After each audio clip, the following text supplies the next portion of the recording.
Algo que gera muitas dúvidas na fandom de Jujutsu Kaisen e que vira e mexe, principalmente se vocês me acompanham lá no Twitter, @LPGeekBrasil, é sobre como o Gojo não enxergou, não conseguiu ver os cortes do Sukuna. Principalmente sendo um cara que tem um dos olhos, né, um dos poderes mais apelões de Jujutsu Kaisen. Os 6 olhos têm uma capacidade abismal, monstruosa de poder enxergar grandes coisas, inclusive até mesmo pontos dentro da alma, como ele até mesmo conseguiu interpretar que o Sukuna estava fazendo um cambalacho ali com a interpretação das almas, de passar os danos para o Megumi, de observar todos esses feitos e a forma como isso estava sendo colocado diretamente no mangá, na batalha entre os dois. Só que tem um ponto que Gege Akutami já tem trabalhado na história que pode explicar exatamente isso para nós. Além de que, da fala do Kenjaku também no capítulo 242. Caraca, esse capítulo 242 parece que não rendeu nada, mas rendeu ponto pra caramba pra gente conversar. E também pode explicar a capacidade e os poderes do Sukuna. Vem comigo que a gente vai falar um pouquinho sobre esses detalhes envolvendo Alhadron, ao Rei das Maldições. Você já sabe, né? Já deixa seu like, se inscreve aqui no canal, compartilha esse vídeo com seus amigos. Ontem a gente falou sobre o Gojo e hoje é a vez de vocês, fãs do Sukuna, em proporcionar, em impulsionar esse vídeo cada vez mais.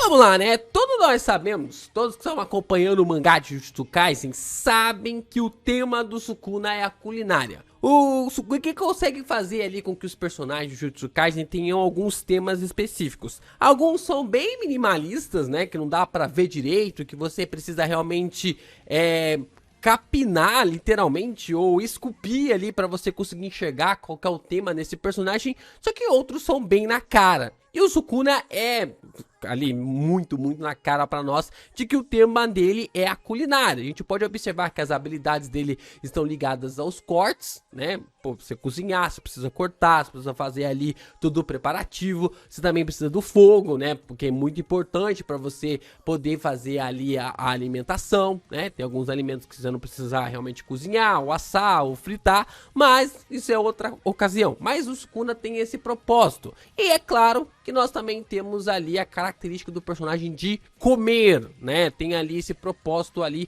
do ponto dele gostar muito de comer. E não é à toa que até mesmo no guia oficial, Gege Akutami responde pra nós que o que dá prazer no Sukuna é comer. Olha só, não é lutar, não é viver, não é fazer os desafios, mas sim comer, prazer da caça, um prazer ali de estabelecer um grande alimento para a sua vida. Esse é o ponto na qual o Sukuna tanto busca quanto tá lutando contra os seus adversários. A gente vai chegar nessa parte daqui a pouco, mas é o ponto realmente crucial sobre o que dá realmente ali prazer para ele é degustar uma carninha humana. Nós também temos no episódio 41, o último episódio lançado, de que ele odeia o gosto de pipoca e ele não perde a oportunidade de comer alguma coisa ou beber algo assim que ele é livre, assim que ele é libertado. Ele sempre tá experimentando, pelo que parece, ele ama o sabor das coisas. Repara só, guarda isso aqui, a gente vai voltar daqui a pouco, mas guarda um pouco esse ponto que é extremamente importante pra gente falar sobre esse detalhe. Nós também observamos que ele mantém, o Sukuna não precisa de ninguém, ele mesmo fala que ele não precisa de complementação, essa parada de amor é balela tal, e ele mantém a Uraumi por um único propósito, porque ele sabe preparar a carne como ninguém, sabe preparar a carne humana como ninguém, então ele gosta, ele fala, não sei se é no mangá que é falado que a carne humana não é muito fácil de se preparar, e o Uraumi conseguiu realmente deixar ali no filé para que o Sukuna possa comer e realmente degustar à vontade, é por isso que ele mantém o Uraumi perto dele. Nós também temos uma fala da Yoruzu, que ela fala ali pro Sukuna para que os dois pudessem fazer um banquete no propósito de convencê-lo a se casar com ela, né? Com esse banquete de humanos, eles poderiam realmente se casar. E então nós temos o Sukuna também conversando com o Kashimo, que por mais que os seres humanos sejam chatos, o sabor deles ainda vale a pena ser sentido, que o sabor deles ali ainda vale muito a pena para você viver a sua vida inteira, para você degustar. Esse é um ponto interessante na qual o Sukuna se apegou ali ao sabor, ao gosto e à culinária, com um tema bem interessante para o personagem. Então tá claro aqui, né? Tá claro que o Sukuna tem um tema de culinária, é um ponto realmente muito importante para a gente reforçar. E como eu falei para vocês, marquem a palavra sabor e culinária, que a gente volta nesse detalhe daqui a pouco. Só que antes de a gente continuar com o nosso vídeo, né, a gente explicar com o nosso tema, eu preciso realmente reforçar um detalhe para vocês, né? A gente realmente fica se questionando sobre por que a técnica, por que os cortes do Sukuna, eles não podem ser vistos, nem mesmo pelos 6 olhos, né, que é o olho mais apelão ali da história. Isso é estranho pra caramba, vocês não acham? Uma técnica como ali é baseada em energia amaldiçoada e que não pode ser rastreada pelos olhos mais roubados da história, que não pode ser rastreado na medida que é colocado contra os seus adversários. Mas existe algo que foi apresentado no mangá e que é invisível a todos os feiticeiros, incluindo ao Gojo, que pode explicar esse ponto. Quase todos os feiticeiros, né? A gente só tá excluindo Toji e Maki Zenin. Os dois feiticeiros, feiticeiro, né, gente? Consegue ver maldição ali e tal, por mais que não consiga utilizar energia amaldiçoada, é feiticeiro. Ou você vai ser preconceituoso ali, que nem o Getou. Calma lá. Mas o fato aqui é que a Maki, no capítulo 197, ela revela os aspectos que são invisíveis no ar, mas que ela pode enxergar e manipular. Ela não pode fazer ali coisas absurdas, mas ela pode manipular para poder apoiar em suas batalhas. Isso até mesmo surpreende o Naiwa de como a Maki conseguiu realmente ali fazer um contorno e desviar estando no ar. Isso mostra para nós que a Maki, ela acaba questionando, porque mesmo no ar que acaba cercando ali, não existe nenhum motivo aparente, mas existem faces dispersas devido às diferenças de temperatura e densidade. Porém, o importante para ela não é entender isso, né? Não é entender, ela não é uma cientista, não é uma física, não é uma química para entender isso. Ela é uma lutadora, ela é uma feiticeira Jujutsu. Então, para ela, a capacidade para poder manipular isso é saber como usar. Esse aspecto para Maki é a capacidade que ela e o Toji têm para poder agarrar essa face e conseguir uma vantagem para lutar contra os seus adversários. Reparem bem que a Maki, ela fala que essas faces existem no ar por causa ali da diferença da temperatura e da densidade.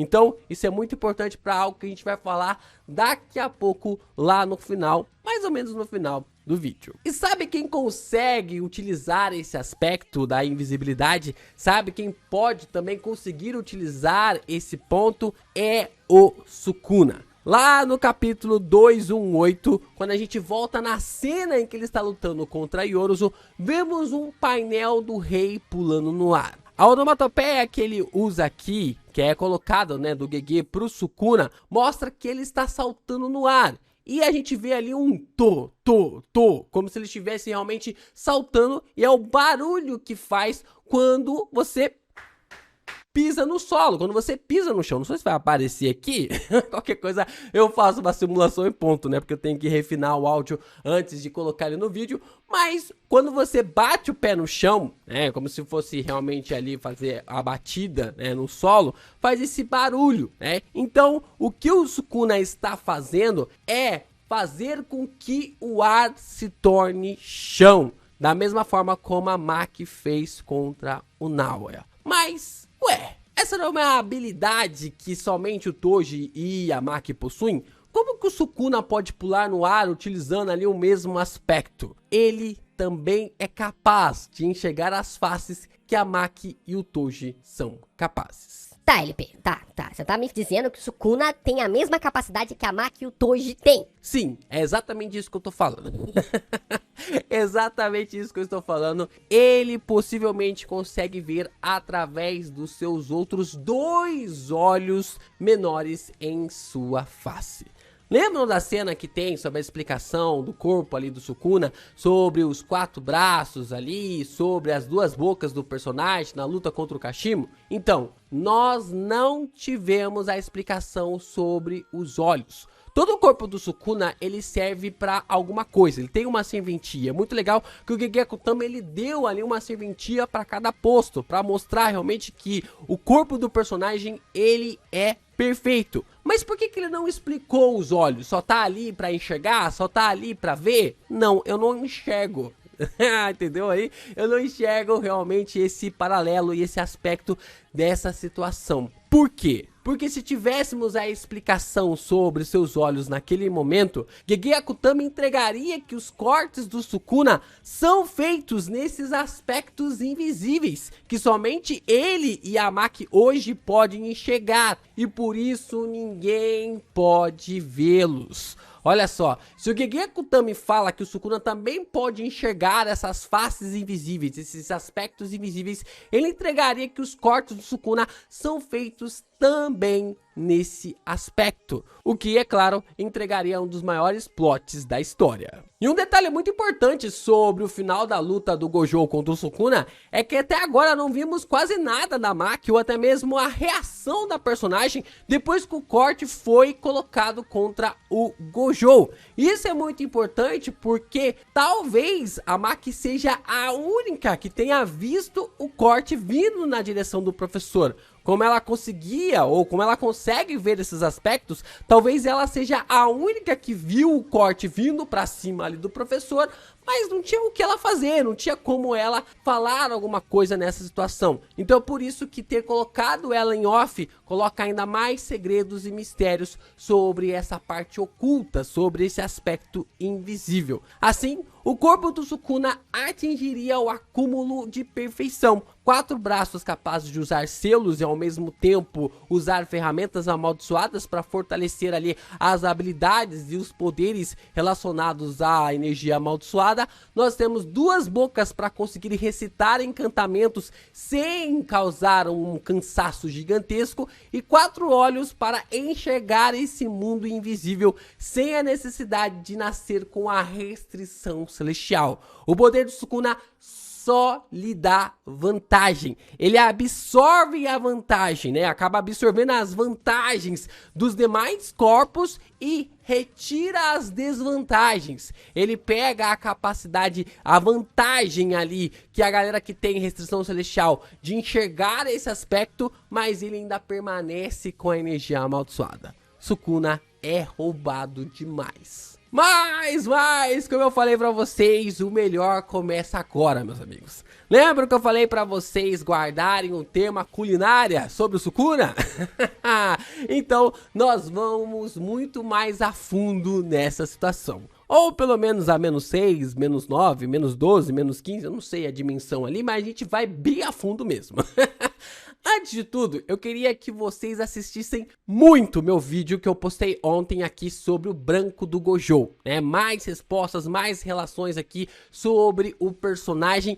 E esse vídeo, ele é complementar a esse que eu estou gravando aqui agora. E esse vídeo que eu estou gravando também é complementar do vídeo que eu gravei ontem, que eu postei ontem. Então ele é muito importante para vocês entenderem aonde eu quero chegar e como Sukuna e Gojo são complementar um do outro também. A gente vai chegar nisso no final do vídeo, vai ficar tudo mais claro para vocês lá no final. E no vídeo da explicação que eu falei sobre por que o Gojo ter o branco é algo muito importante e algo muito concreto na minha visão, eu expliquei que toda a matéria ela é composta de moléculas, as moléculas são compostas de átomos e os átomos são compostos de elétrons, prótons e nêutrons. Isso aqui é básico ali da escola, né? Todo mundo que cursou química na escola entende exatamente esse ponto e é onde que a história e toda a formação nossa no ensino médio acaba nos apresentando. Mas, como eu falei pra vocês,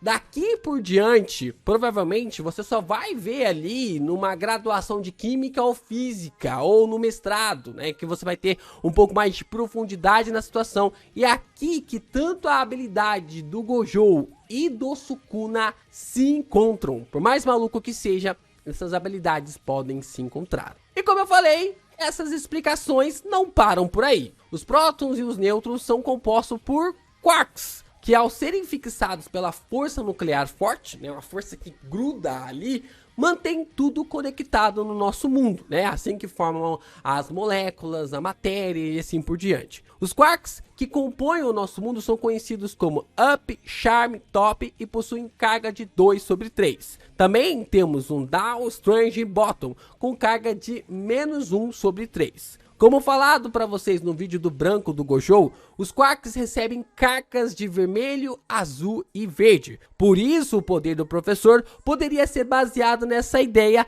até elevar ele ao branco. Mas, como eu disse para vocês, não é só os poderes do Gojo que parecem ser baseados nesse entendimento. Os poderes do Sukuna também parecem ser. Como eu falei para vocês anteriormente, os quarks são os formadores elementares de qualquer matéria. E adivinha o nome de suas características?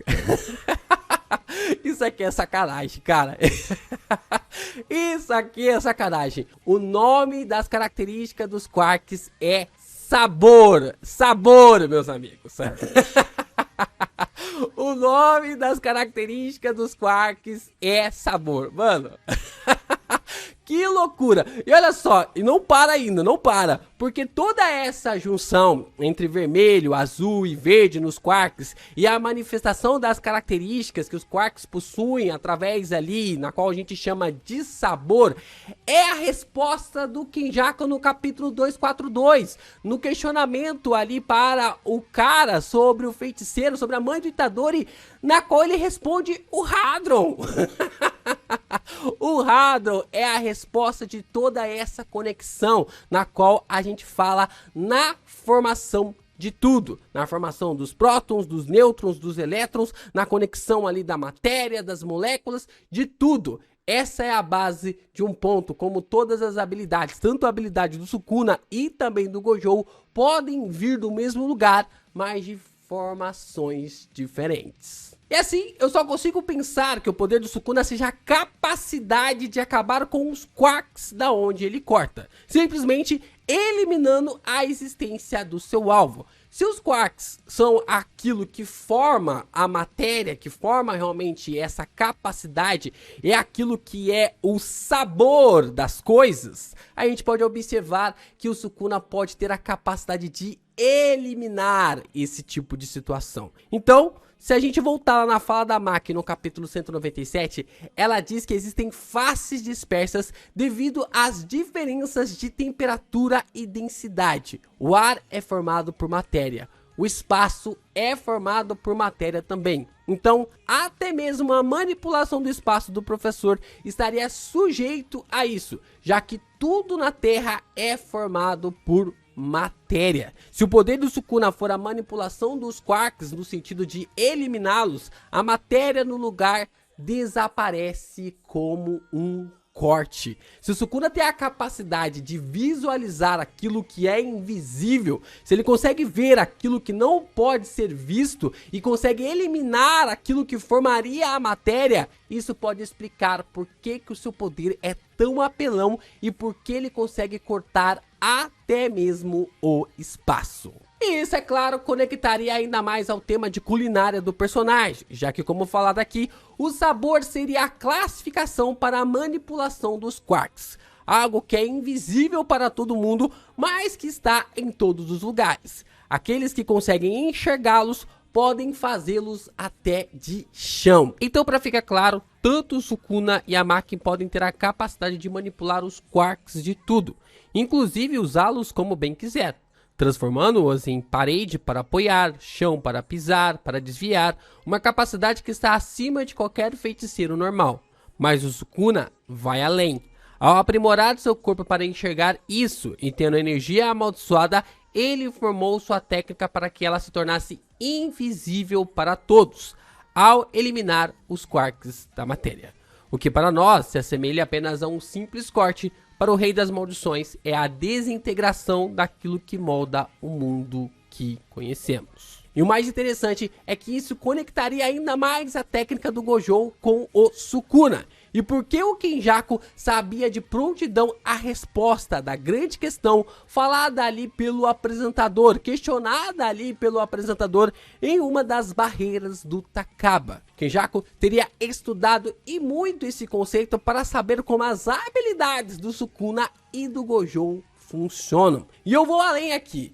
Enquanto a técnica do Sukuna tende a eliminar, cortar os quarks das matérias, o poder do Gojo é a manipulação dos quarks na matéria, não apenas a manipulação do espaço. É claro que se você consegue manipular os quarks, você consegue manipular o espaço também, mas o ponto específico nessa figura é que as habilidades do Gojo podem ter um paralelo muito maior com os quarks, como eu falei para vocês, o vermelho, o azul, o verde e o branco, na qual a gente estava imaginando desde o começo. E agora as habilidades do Sukuna também casariam com isso, porque só dele conseguir eliminar os quarks, que são características, que são classificados como sabores, podem ter uma representação também para o Rei das Maldições. Sukuna e Gojo são o Hadron de Jujutsu Kaisen. É a combinação que mantém a forma de tudo que existe no mangá. É aquilo que o mangá é moldado, é direcionado. E o uso da física nesse sentido acaba sendo muito poética no mangá, não é mesmo?